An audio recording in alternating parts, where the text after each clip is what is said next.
Oke, Pak. Nah, Perkembangan penduduk menjelang berdirinya kerajaan di Pagabruyung, lanjutan 13.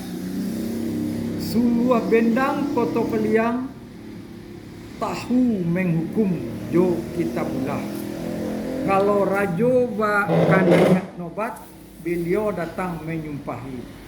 Sumpah setia luwih bana. Sumpah setia luwih bana.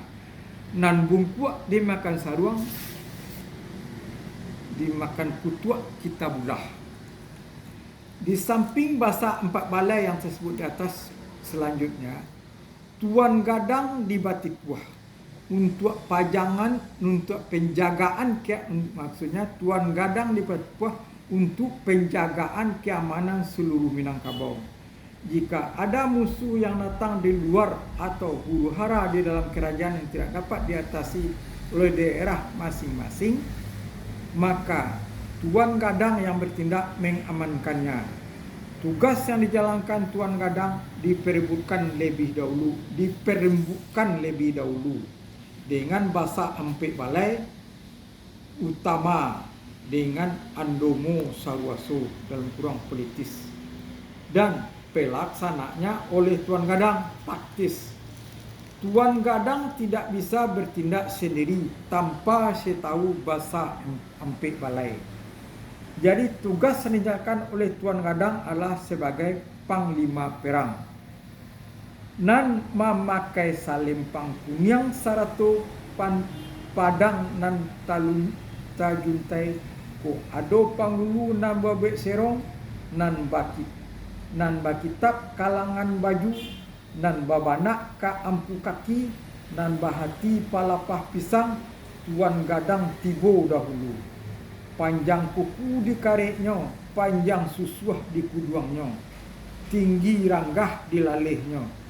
Tabu jua lalu tabu lintang patah, jika tagak tidak ditasondak, jika berjalan tidak talenggang. Hari mau campo koto peliang, manjago musuh nan datang. Pari paga dalam nagari, kok padang tidak, kok gadang indak melendo, tidak buliah babagak surang. Apo karajo di kakoknya, bayo jo bahasa Empik Balai. 6. Jamin taruh koto peliang di Singkarak Sangyang Baka adalah hakim di bidang adat, dan gelar yang dipakai adalah Datuk nan Garang. Kalau suatu soal di bidang adat yang tidak selesai diteruskan pada raja adat di Lintobuo, setahu kadi di Padang Gantiang. Tak ada kusui nan tak selesai, tak ada karuah nan tak janiah, mahukum jadi bijaksana. 7. Cumanti koto peliang di Sulit Ayah Tanjung Bali. Seorang pengulu yang ahli hukum adat, orang cerdik dan arif budiman. Tiap orang yang datang pada beliau untuk meminta pendapat dan penjelasan sekitar adat dilayani dengan sebaik-baiknya. Gelar yang beliau pakai adalah Datuk Rajo Indah. Jadi tugas yang beliau jalankan adalah penasihat hukum dalam adat dan pembela. Istilahnya, kok ada orang tatagun di bawah janjang, tidak patut kena hukum meminta sifat pada beliau. Orang nan cadia arif budiman. 8. Perdamaian Koto Peliang di Semawang dengan Bukit Kandung. Bertugas dan berusaha kalau ada suatu perkara yang mungkin berlarut-larut atau akan membawa akibat yang tidak baik, dicarikan jalan keluar dan didamaikan. Jadi merupakan orang yang ketiga dalam menyelesaikan suatu soal. Seandainya belum bisa didamaikan, maka bekerja sama dengan Cumanti oleh Koto Peliang. Jadi tugas yang beliau jalankan merupakan suatu departemen dari Menteri Kehakiman. Langkurung Basa Ampit Balai.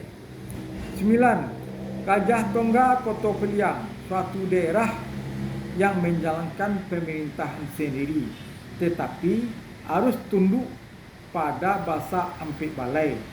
Jadi merupakan daerah otonom, daerah istimewa.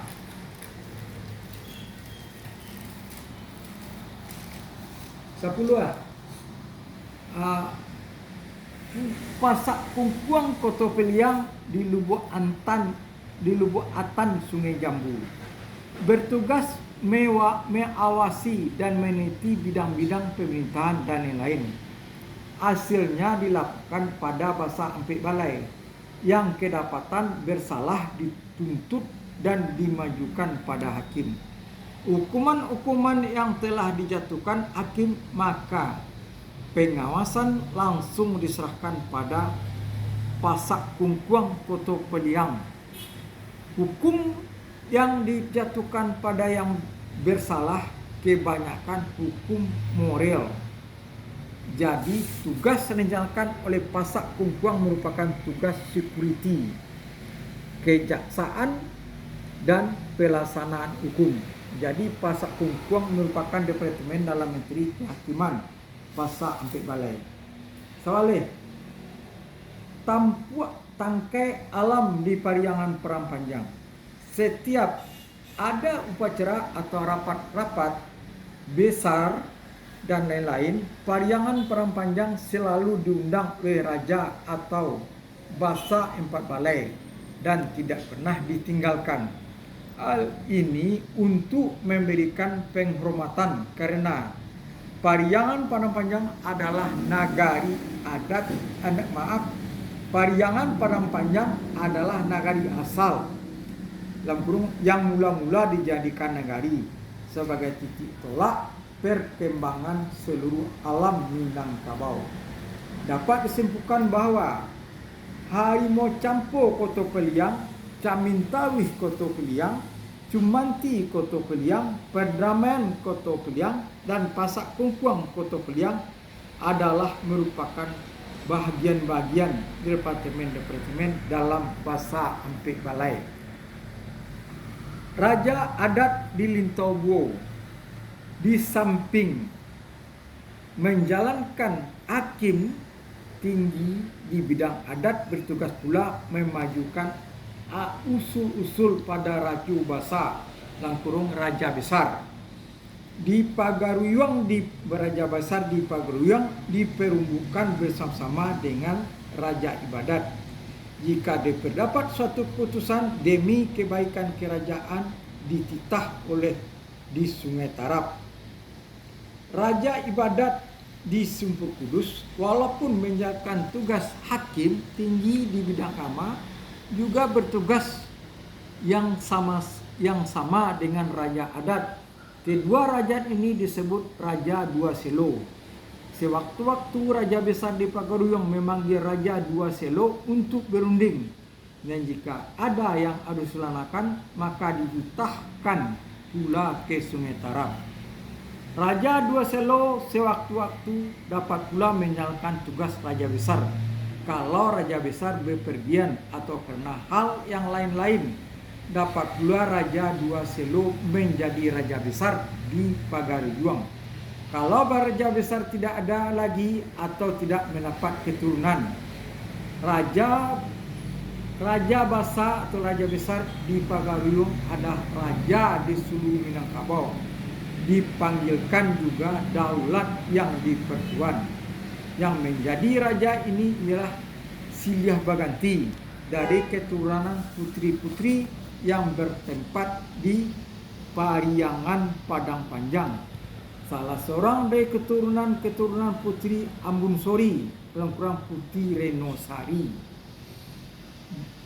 diangkat menjadi raja pertama di Negeri Sembilan, Malaysia. Pengaruh dari kekuasaan Raju Basa sangat besar. Rakyat tidak mau menentang dan berbuat sesuatu yang tidak baik menurut peraturan kerajaan.